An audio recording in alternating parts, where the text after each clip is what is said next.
You didn't choose this family. You were born into it, and that's already your first problem. Most kids grow up learning how to ride a bike or tie their shoes. You grew up learning how to survive poison, absorb electricity without flinching, and kill a person before they even register the threat.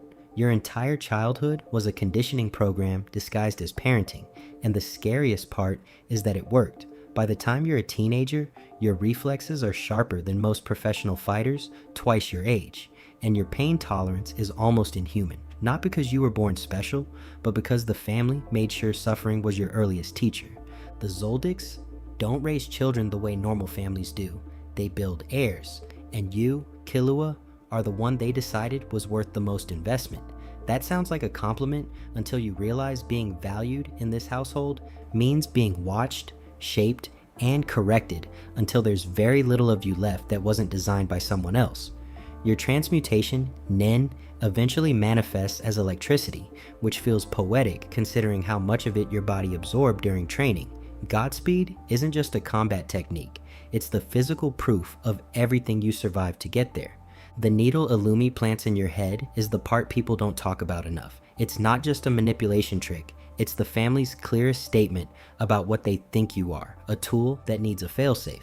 The moment you start running from fights you could win, the moment doubt creeps in when it shouldn't, that's Illumi's influence literally rewired into your nervous system. The family didn't just train your body, they tried to edit your personality. The fact that Gon eventually pulls you back from that isn't just a friendship moment. It's you choosing for the first time who you want to be outside of what they built. If Killua is the family's best product, you are proof that the process can go too far. Growing up as the eldest Zoldyck son means the expectations arrived before you did. You absorb the family's philosophy the way most kids absorb language, early, completely, and without questioning whether any of it is actually healthy. By the time you're old enough to form your own worldview, you don't have one. You have the family's. And that's not presented as a tragedy in your mind. It just feels like clarity.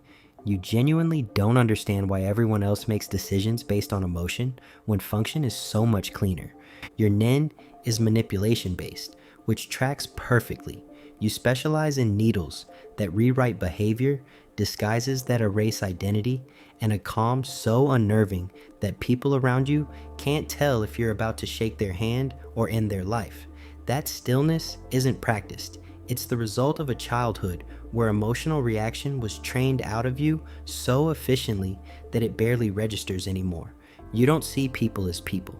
You see them as variables in whatever outcome you're currently managing, and you are very good at managing outcomes. The relationship with Killua is where things get genuinely unsettling. You frame what you do as protection, as love even, which is what makes it so twisted. Putting a needle in your little brother's brain to suppress his survival instincts so he'll always come home isn't care, it's ownership. But the terrifying thing is that you don't know the difference. You weren't taught to. In the Zoldyck system, control and affection look identical, and you are the most loyal student that system ever produced. You are the family secret they couldn't figure out what to do with. Most of the Zoldicks are locked away from the public because of how dangerous they are. You're locked away because of how unpredictable you are, which is a different kind of threat entirely. Your ability involves granting wishes through Nanika, the entity sharing your body, but the catch is that each wish comes with a chain of requests that follow it. Ignore those requests, and the consequences scale up until entire populations can be wiped out. That's not an exaggeration. The family ran the numbers, so instead of figuring out who you are, they figured out where to put you. Deep inside the estate, sealed off, classified as a non-person by most of your own relatives. Maluki treats you like a variable to be controlled. Your parents treat you like a liability with a heartbeat. The room you live in functions less like a child's bedroom and more like a containment decision they made and never revisited. The cruelest part is that you are not actually dangerous on your own. You're just loving and lonely and stuck inside a system that worships strength but panics the moment that strength stops obeying orders. If you want a subscribe button to click, now's a good time, because the Zoldicks only get more unhinged from here. Nanika genuinely cares about Killua. That's not a small detail. It means the entity the family fears most is motivated by sibling affection, not malice, which completely dismantles their entire framework for understanding you. Killua is the only one who treats you like a person first, which is why the arc where he protects you and manipulates the wish system to save Gon without burning you out reads like the most important thing he ever does. It's not just strategy. It's him saying the family was wrong about you from the beginning. Nobody in this house talks about you, and that's exactly the wound you've been walking around with your whole life. You grow up surrounded by siblings who either dominate attention through raw power or through psychological chaos. Illumi is feared. Killua is the golden child the family refuses to stop chasing. Even Alluka gets energy from the family, even if that energy is paranoia. You exist in the space between all of that, skilled enough to matter, but never loud enough to be noticed. Your paper-based nin is precise and methodical, which mirrors your personality almost too well. You move quietly, track patiently, and specialize in control rather than spectacle. Joining the Phantom Troop is the loudest statement you've ever made, and you made it without saying a word. If the family wants to measure worth through capability, you'll find the most dangerous organization in the world and carve out a seat at their table. That logic makes complete sense inside the Zoldyck value system, which is a little scary when you think about it. You didn't rebel against what the family taught you. You used it to prove a point they weren't paying attention to hear. The tragedy of your position is subtle. You're not the strongest, the most feared, or the most controversial. You're the one who learned the lesson too well and had no one to show the results to. In a family where skill is the only currency, you accumulated plenty of it and still came home broke. You are the Zoldyck nobody saw coming, and honestly, that's kind of impressive.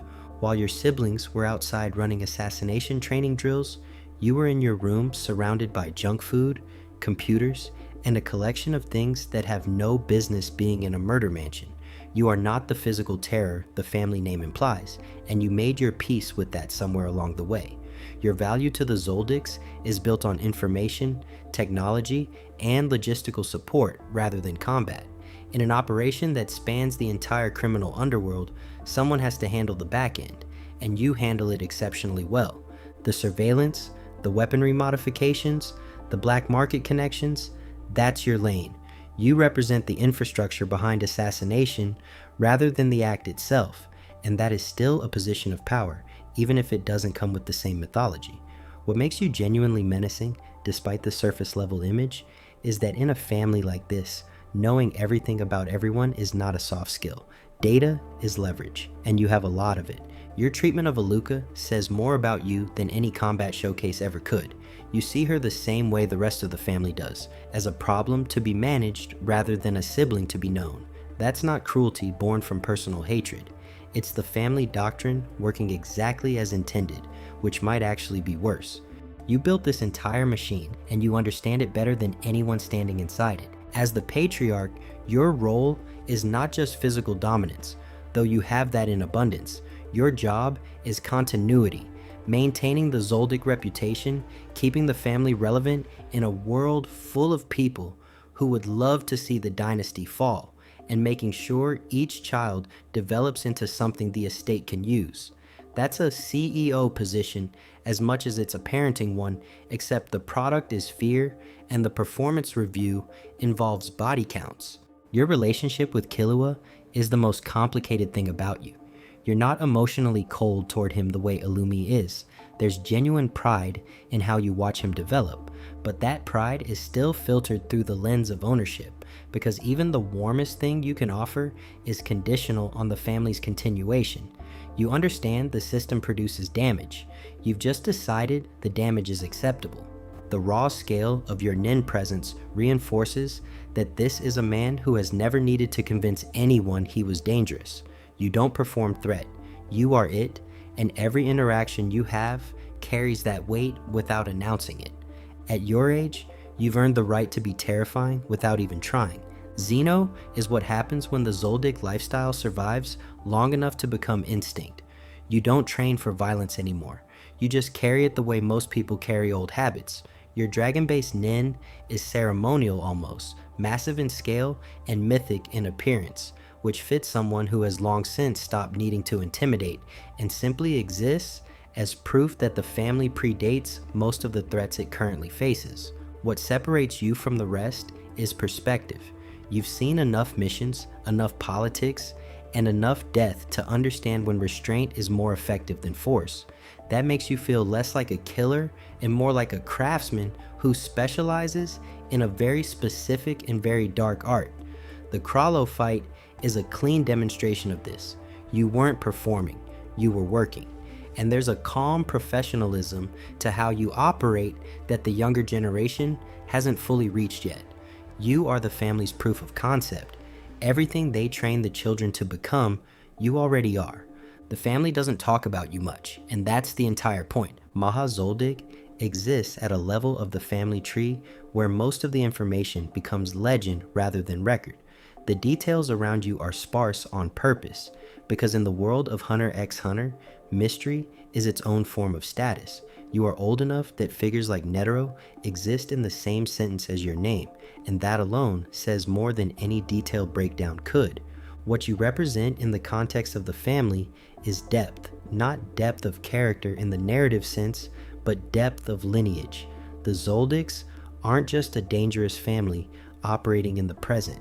They are an institution that has been producing killers across generations, long enough for the name to mean something before most of the current cast was born. You are the living proof of that. The end of a genealogical line that makes the whole estate feel ancient rather than simply infamous. The scariest version of you is the one where not knowing anything about your current capabilities is the most honest answer anyone can give. That silence has its own weight.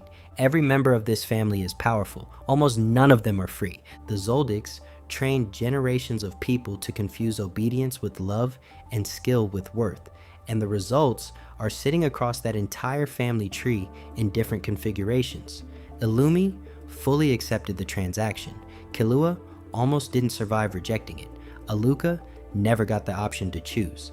Kaluto is still trying to be seen. Maluki adapted. Silva maintains it. Zeno outlived the question entirely. Masir is the question the family never answered out loud. The house on Kukuru Mountain isn't just a setting. It's the argument the story keeps returning to. What does it cost to raise a weapon, and who pays the price when that weapon turns out to have feelings?